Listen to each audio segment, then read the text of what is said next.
Sure the Australian people can come through this together over the very difficult months ahead. I want to thank all members for the National Cabinet for coming together this evening and to work through the many issues that have been raised, particularly over the course of the day.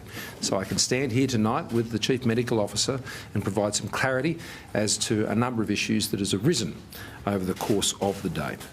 So the National Cabinet, I want to assure Australians, is working and will continue to work, and all of its members are very committed to its processes and its decisions. Secondly, the measures I'm going to take you through tonight relate to two particular areas. The first one is in relation to places of gathering, for social gathering, and I want to take you through some new rules, stage one of those rules, which Premiers and Chief Ministers will go into further detail tomorrow as they move to legislate and regulate the changes we're putting in place.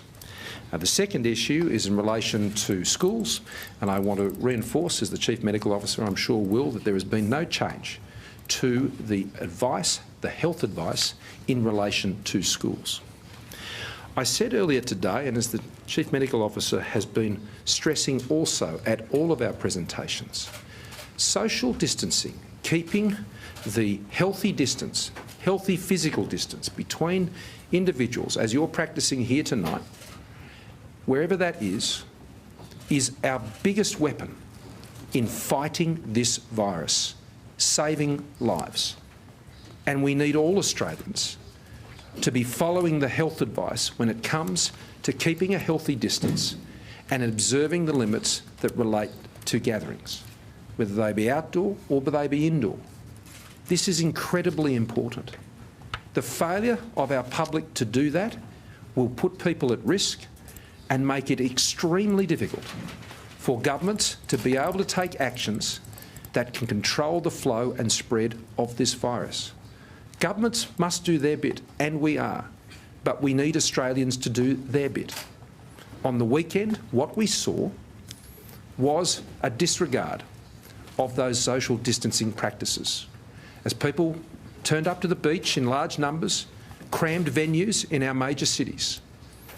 As I flagged this morning, this sent a very clear message to Premiers, Chief Ministers and myself that the social distancing practices are not being observed as well as they should be.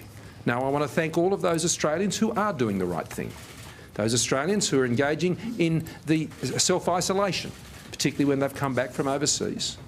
I want to thank them for doing that. But what I am seeking, and all the Premiers and Chief Ministers are seeking, is that Australians will do better than they have been on this and to hold each other to account. I might just ask if we don't do flashes, if that's okay, because it's a bit distracting. Thank you. So what's important is that we now need to take action because we can't have the confidence as a group of leaders that the social distancing guidelines and rules that we have put in place won't be followed to the level of compliance that we require to flatten the curve and to slow the spread and to save lives. So the Premiers and Chief Ministers, together with myself, have tonight agreed that there is a need to move to more widespread restrictions on these gatherings in indoor spaces, and I want to run through them with you. I want to stress that this is stage one of this response. Premiers and Chief Ministers are also very clear that they want these rules to apply statewide, territory-wide, in each of their jurisdictions. They are stage one and they will be reviewed on a monthly basis. But as I have stressed, and the Chief Medical Officer has stressed, and others have also, that once you start putting these sorts of arrangements in place, we should have the expectation that they will remain in place for at least 6 months. If the health situation changes and enables us to reconsider those arrangements, then that can be reconsidered. But I wouldn't want anyone to get the impression that these arrangements are things that will be in place for a couple of weeks or a month and then will be discarded and everything will be okay. These are very significant measures, and they are done, regrettably, because it will mean for many people that the places at which they go to work, they will be unable to do that in the way they were before. And it makes it even more important, the measures I announced earlier today, to provide support to those individuals who may be affected by these changes. This is what I mean. When we all don't do the right thing, then it has real implications for others. Stage one would see that in enclosed spaces for gatherings in the following facilities to be closed as of midday tomorrow. Registered and licensed clubs. Licensed premises in hotels and pubs. So that is in the licensed area, not in the accommodation area, but in the venues that sit within those hotels where there are licensed gatherings and gatherings, that will also be excluded. That will also be closed. Off-licence parts of those premises for bottle shops, that particularly applies in places like Tasmania and in Queensland, I understand, they will be excluded from these arrangements. They work like any other retail premises. They are not a place of people gathering in an off-licence bottle shop. Entertainment venues and cinemas, casinos and nightclubs. Restaurants and cafes will be restricted to takeaway only.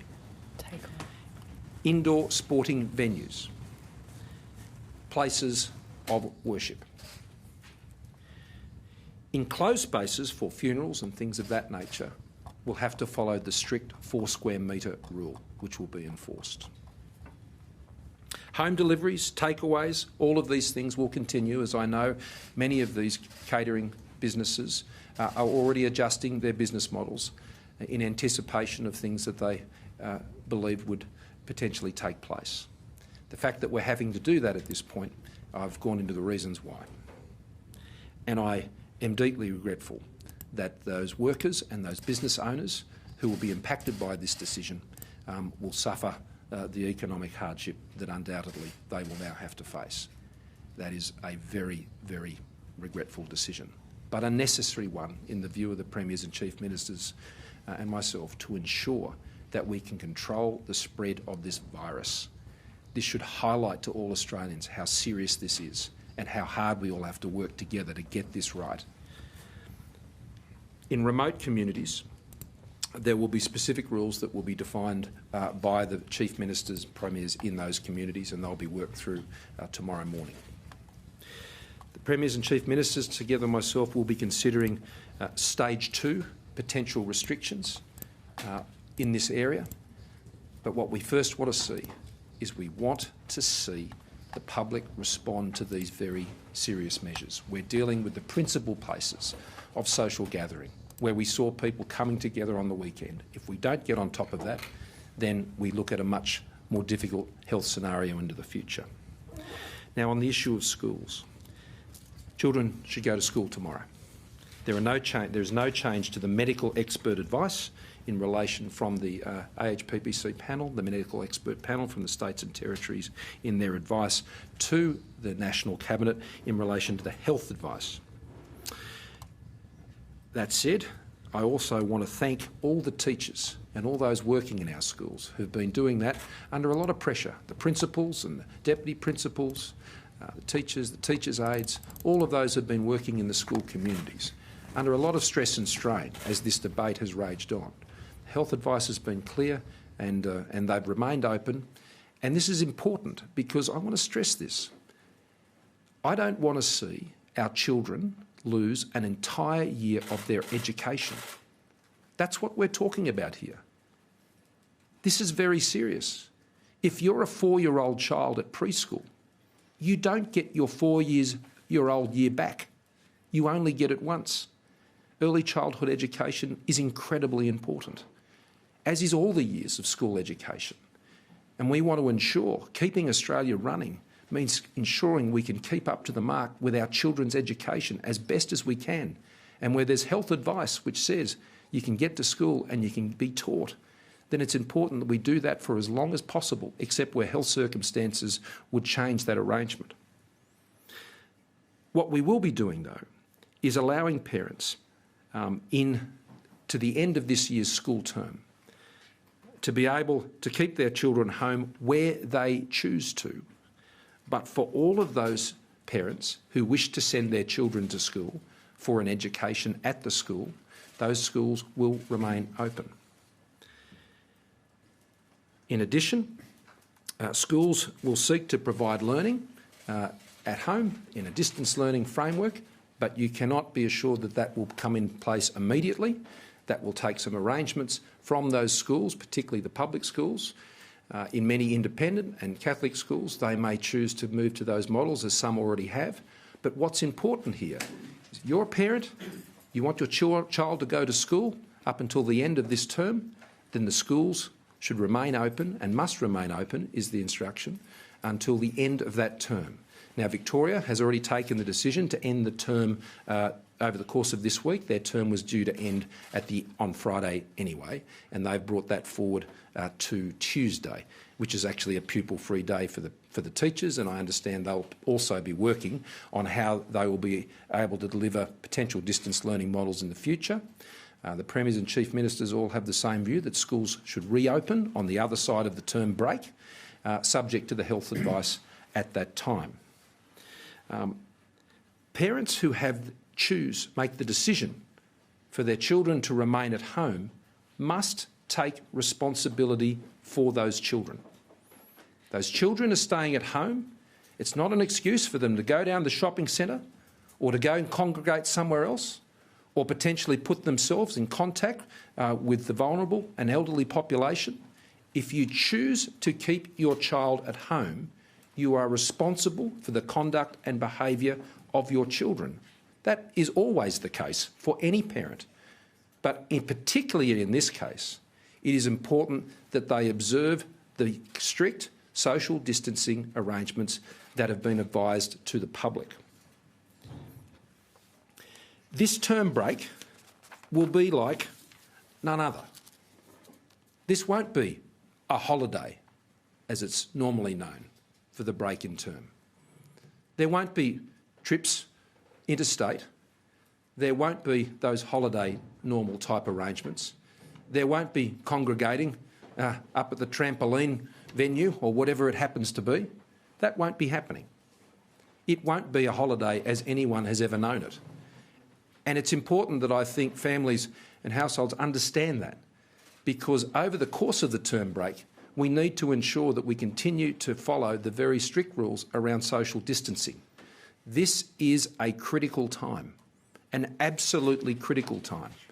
The decisions that parents make, that we all make over the course of the next few weeks in particular, could very seriously determine the trajectory that Australia continues to go on in relation to the coronavirus.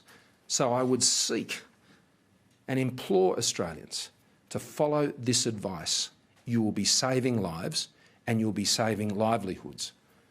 Already, as a result of the measures we have been forced into taking this evening, there are many livelihoods that will be impacted as a result. So they are the measures that we've arrived at tonight. It was an important discussion to have, and we've been able to come to an agreement between all of the states and territories as to how we proceed on those issues. We will meet again on Tuesday night. There are many other issues we have to discuss. The tenancies legislation is a key issue that comes up on Tuesday night, and there are many other matters that are before us. We're going to keep working together. We are absolutely committed to this process of the National Cabinet. It is a key tool for helping Australia work through the difficult challenges that we have. So with that, I'm going to pass over to the Chief Medical Officer, and he's going to make some comments on these things. That is the Prime Minister, Scott Morrison, in Canberra following an emergency National Cabinet meeting late this afternoon. He's announced changes to social distancing. He says stage one will mean from midday tomorrow, licensed areas in pubs and clubs will be closed. Bottle shops will remain open as are normal retail outlets. Restaurants and cafes will be restricted to takeaway only. This is from midday tomorrow. Indoor sporting venues and places of worship will close. He also says that schools will remain open until the end of term. He said parents should send children to school tomorrow. He says that depending on health advice, schools will reopen for term 2. He also reiterated that Australians need to take notice of these social distancing measures and that we need to obey what health authorities are telling us to remain a healthy nation. We're going to take a break and resume national programming. Autumn is a great time to shop at Bunnings. Holman Vertical Garden, only $50. Hortico Potting Mix, just $5.99. Where you find a competitor's lower price on the same stocked item, we'll beat it by 10%. Bunnings Warehouse. Shop at Bunnings wherever you are, whenever you want. Excuse me, where am I? You're lost in the procrastination place. Yeah, right, that makes sense. Slap yourself out of it. Make it happen! 73% of Australian women don't get enough calcium from their diet alone. Boost calcium absorption with Ostalin Vitamin D for strong bones. Have you got the bones to do it? Hi, Chris. As one of our Care Super members, let's go see your super at work. Hold on. I'll show you some of the opportunities and possibilities that are being explored for you. Your super should work as hard as you do, so we're making sure it does. Little Bella's home with a newfound friend. Luckily, with PinoClean Laundry Sanitizer, it doesn't matter where that's been. Because unlike detergent alone, which doesn't get rid of all germs, it removes 99.9% of bacteria. It's not clean unless it's PinoClean.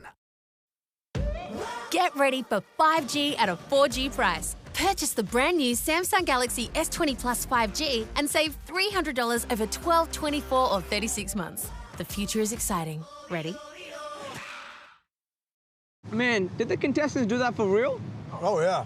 They'd do anything to win. Like Sam. Until he gave in. Worth it. Did somebody say menu log? Always make a good impression. Connecting Bluetooth. Or just be yourself. Change the rules. The new look Toyota CHR. Oh, what a feeling. Toyota.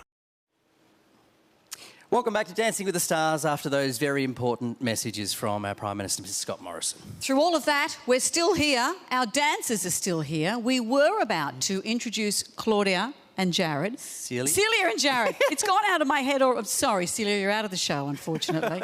You've been standing by patiently that whole time. So we were talking about how their level of fitness really has to be